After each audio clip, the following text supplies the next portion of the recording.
Hoy la sesión la doy yo.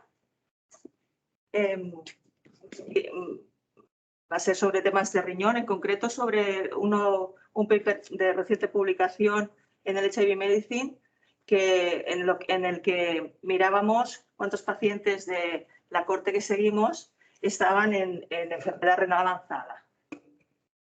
Esto tiene unos antecedentes de colaboración con el servicio de nefrología que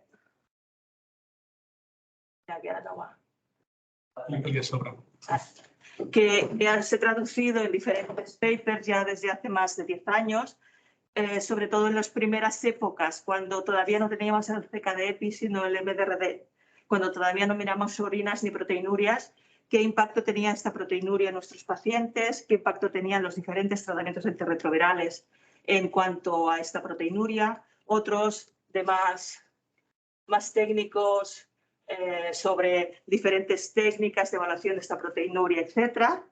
Y otro que fue la tesis doctoral del doctor Juega sobre la prevalencia de enfermedad renal en nuestra cohorte en el 2010, ¿vale? Y la evolución después, en 2 tramos de tiempo. Vale, como sabéis, la enfermedad renal tiene en nuestros pacientes y en todos un origen multifactorial que se relaciona con diferentes causas y que interrelaciona diferentes factores y comorbilidades.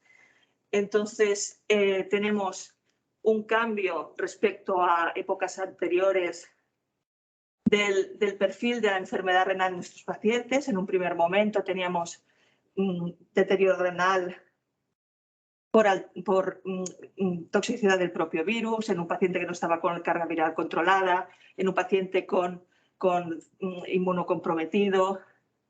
Más adelante esto cambió con el inicio del Targa y a esto, como se alargó la esperanza de vida de los pacientes, se añadieron los factores de riesgo tradicionales que han tenido tiempo de desarrollarse en nuestros pacientes y adquirir una entidad, como son la hipertensión, la dislipemia, la hepatitis, la infección por hepatitis, que es muy frecuente en nuestra cohorte, etc. Y a esto también se une unas alteraciones específicas del VIH, como son la inmunidad, el estado proinflamatorio y, evidentemente, los tratamientos antirretrovirales que presentaron una serie de toxicidades a nivel renal, algunos de ellos.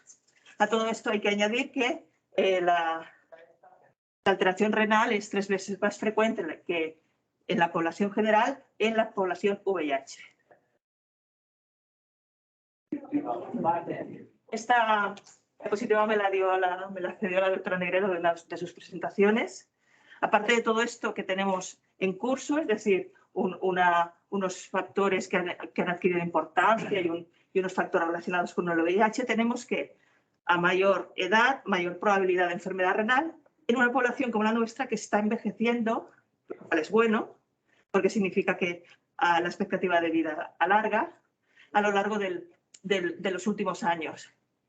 Y esos son resultados de diferentes cohortes europeas en el que se puede ver, por ejemplo, en la francesa o en la española, qué proporción de pacientes de más de 50 años vamos teniendo a lo largo de los diferentes años.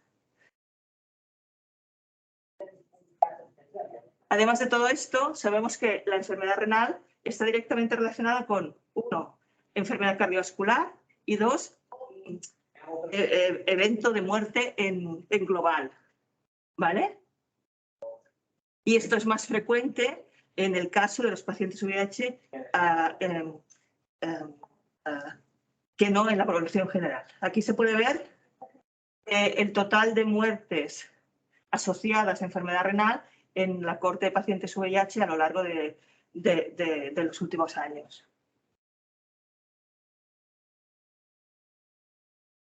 Y además, a más, que decimos en Cataluña, a esto se añade que si tenemos alguna de las comorbilidades que hemos dicho como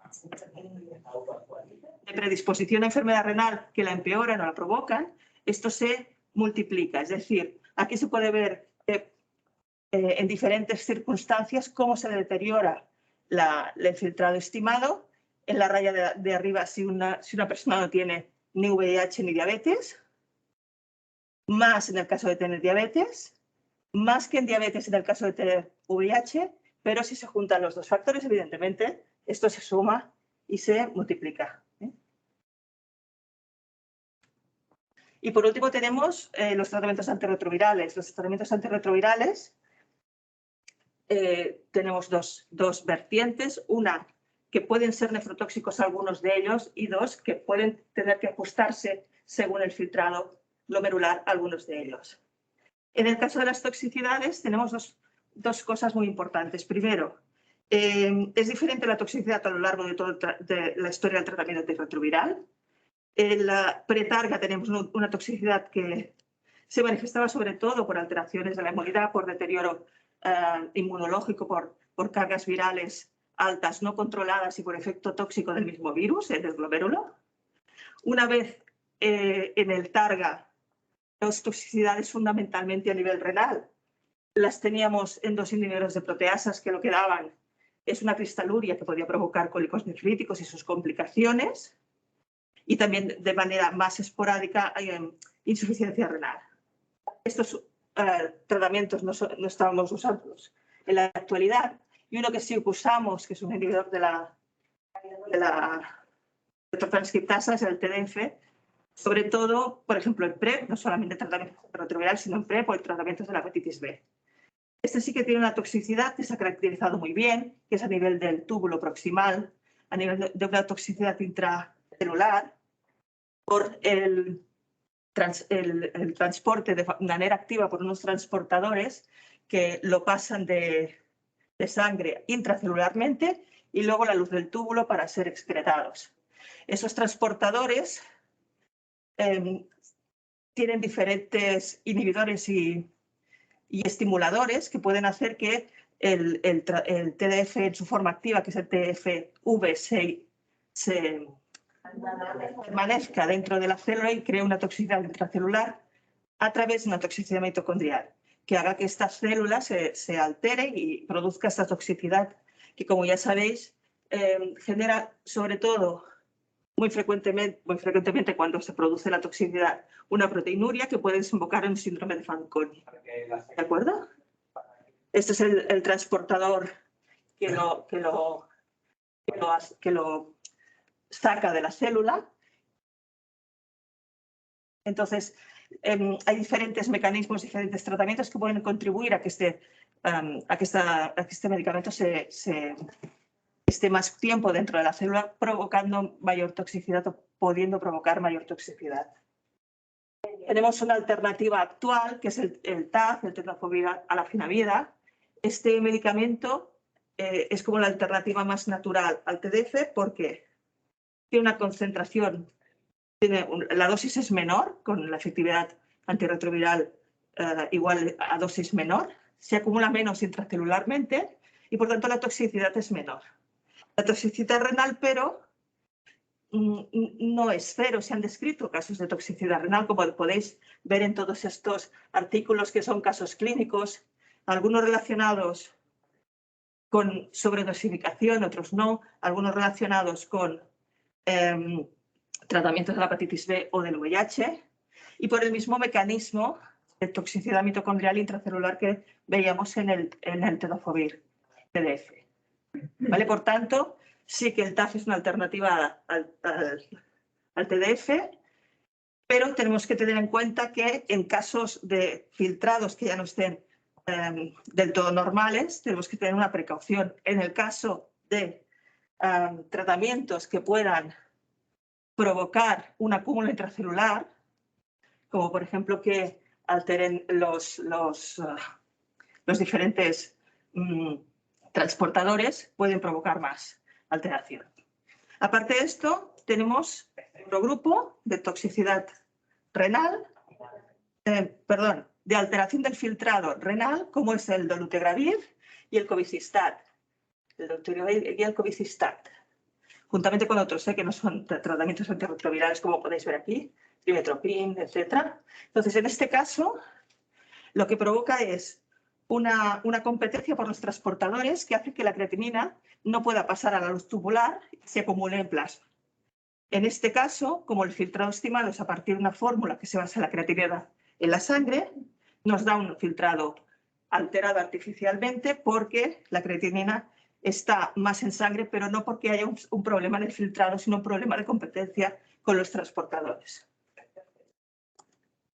Y esto se puede ver aquí, estos son resultados del estudio AMBER, en el que se veía que cuando hacíamos el filtrado estimado por una fórmula basada en la creatinina, había una alteración, un deterioro del filtrado. Cuando hacíamos el filtrado basado en la cistatina, que no tiene este problema de competencias, no había este deterioro del filtrado. ¿Qué podemos esperar de este filtrado? Este filtrado lo que hará es disminuir en las primeras 2-4 semanas del inicio del tratamiento, dolutegravir o cobicistat, como os he dicho, disminuir una mediana de esto, de 4-8 mililitros minuto de deterioro del filtrado y luego estancarse en el tiempo.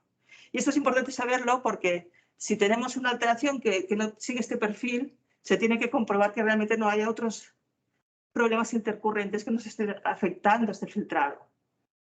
Procesos intercurrentes de lo que sea, otros tratamientos que pueden dar toxicidad, etc. ¿Vale? Y por último, hay medicamentos que no, pero hay unas guías.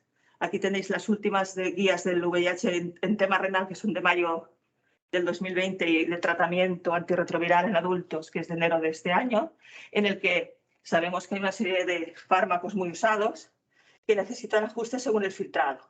Entonces, si tenemos unas personas que cada vez tienen un filtrado más alterado, tenemos que tener en cuenta que si está con la amibudina, aunque sea un fármaco muy seguro, pues tal vez debemos mirar cómo está este filtrado y cómo va estando a lo largo del tiempo. El tenofovir que os he comentado también se ajusta, etcétera, el FTC, etcétera. El TAF también, según filtrado. Y también tener en cuenta las coformulaciones. Que las coformulaciones podemos tener medicamentos en ellas que necesiten ajuste o no. Y si estamos con una coformulación, tenemos que tener en cuenta que esto handicapica, o como se llame, a todo el tratamiento. También en cuanto a las coformulaciones con dolutegravir, por ejemplo. Y esto es otra manera de verlo, que es, según el filtrado que tengan nuestros pacientes, qué coformulaciones podemos o no podemos usar y con qué seguridad, tanto según el filtrado de más de 50 o menos de 50, y en hemodiálisis o diálisis peritoneal. Entonces, nosotros lo que hicimos es mirar cuántos de nuestros pacientes tenían enfermedad renal avanzada, definida por los criterios del CADIGO, que son unos criterios que todo el mundo seguro que conocéis, que son unas guías internacionales que se van actualizando con el tiempo, que a partir del 2010-2012 introdujeron en esa definición de enfermedad renal avanzada la proteinuria como factor de gravedad de esta enfermedad. Y se define enfermedad renal avanzada lo que tenemos en los boxes. Es decir, hay 4 grupos, el G3A, en que está enfermedad renal avanzada si tiene una proteinuria de más de 300 miligramos por gramo, el G3B, que tiene, si es más de 30 miligramos por gramo, y el G4 y G5, que son para filtrados de menos de 30 o de menos de 15 respectivamente. ¿Vale? Y nosotros lo que queríamos ver como objetivo principal es mirar cuántos pacientes tenemos de estas características, ¿vale? En nuestra cohorte. Y como objetivos secundarios, ¿cómo eran estos pacientes en cuanto a sus características clínicas y sus características epidemiológicas? ¿Cómo podíamos mejorar su manejo si es que podíamos? Y con la colaboración con el nefrólogo y con el check-in crítico de tratamientos y de su curso, con meetings especiales si hace falta un tratamiento específico de mejorar la asistencia al paciente, y ver cómo iban a lo largo de un año en cuanto a su salud renal y en cuanto a su evolución clínica. ¿Y qué encontramos? Bueno, perdón, antes de eso. Entonces, lo que hicimos es, de nuestros pacientes, establecer los criterios que os he comentado. Estos pacientes, cuando estaban caracterizados, ver si tenían enfermedad renal y estaban ya controladas con el nefrólogo o si no lo estaban.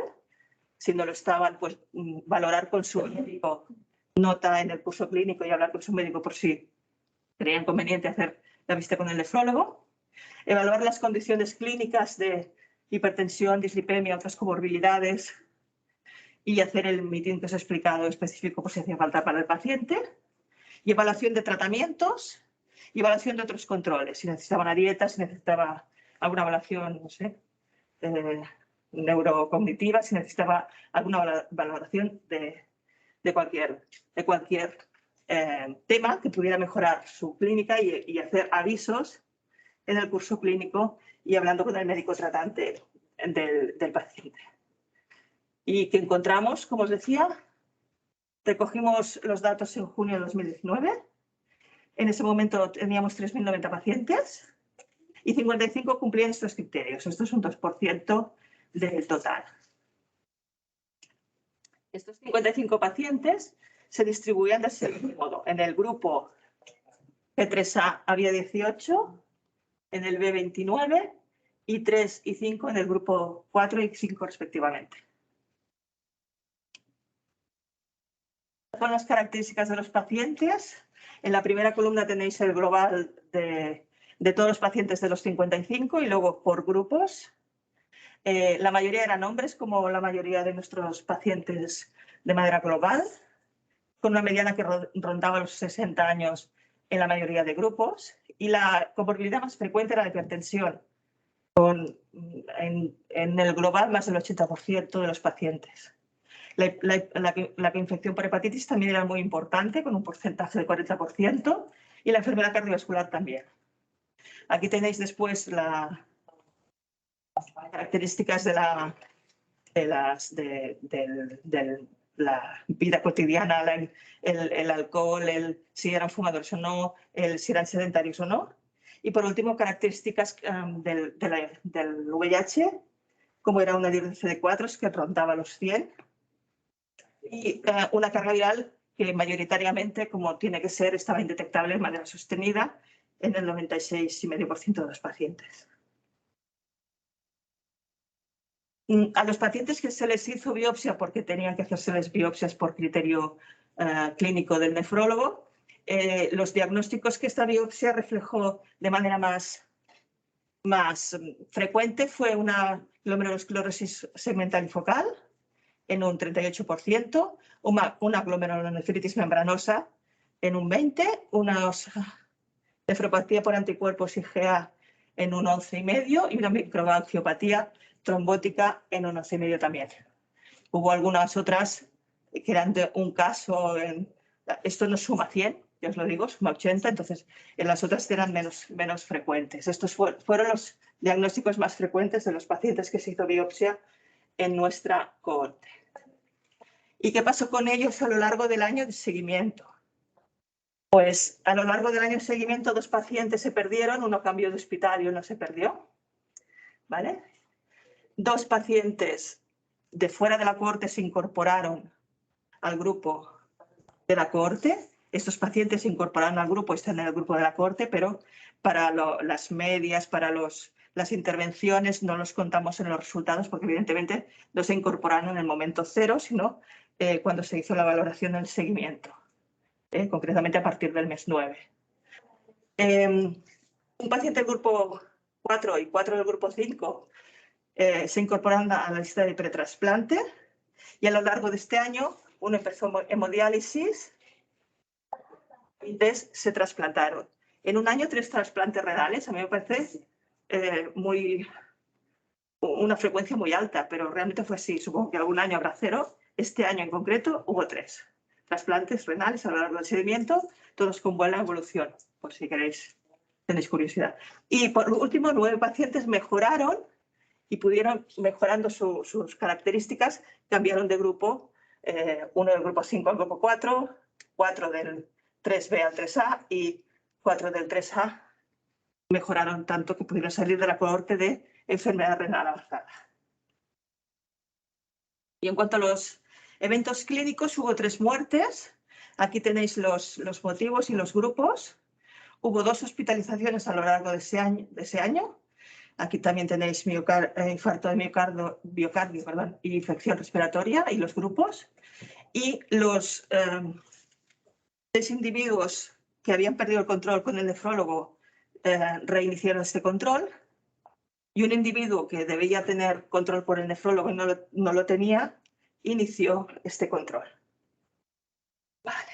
En cuanto al chequeo de los tratamientos antirretrovirales, hubo 3 tratamientos que debieron, aquí hay un plus mal escrito, debieron modificarse para ajustar al filtrado glomerular estimado que tenían los pacientes en ese momento. El 2 con Qivexa, que pasó a la bibudina, a Vacavir en pastillas separadas para ajustar la dosis de la bibudina, y un Gemboya, que pasó a cambio de tratamiento con otro, no me sale el nombre. Sí, con el... Bueno, ahora os lo diré. Y warnings, hubo 10 pacientes. ¿Qué significa warning? Significa que, por ejemplo, pacientes que estaban con Abacavir y tenían un filtrado de 35, pues sabíamos que se acercaban a los 30, que debías cambiarse el Biktarvy, por tanto, no podías esperar mucho tiempo a controlar a este paciente. Entonces, el warning significa mirar a este paciente de más cerca por si teníamos que cambiar este tratamiento antes del próximo control habitual clínico o no. 4 estaban con Biktarvy, 4 con la bibudina, 1 con Gemboya y 1 con Sictusa. ¿Vale? Vale. Y en cuanto a medicamentos concomitantes e interacciones de estos, el que presentaba más interacciones con otros medicamentos concomitantes, fue el Cobicistat, que presentaba un caso con Everolimus, Tacrolimus, y que son medicamentos, como sabéis, para la inmunosupresión en el caso de trasplante renal, 1 con Copridogrel, Apixaban y Eplerenona, respectivamente. Eso pasó porque se produjo el trasplante renal antes, o sea, no hubo una previa visita con nosotros para evaluar tratamiento antes del trasplante renal. Entonces, cuando el trasplante se produjo, el paciente estaba con un tratamiento que tenía estas interacciones. Y un inhibidor de la integrasa con suplementos minerales, concretamente con calcio. Y como cambios que se hicieron en los tratamientos concomitantes, hubo un paciente que se optimizó el tratamiento de la dislipemia y 3 pacientes, un 5,5%, que se optimizó el tratamiento de la hipertensión arterial.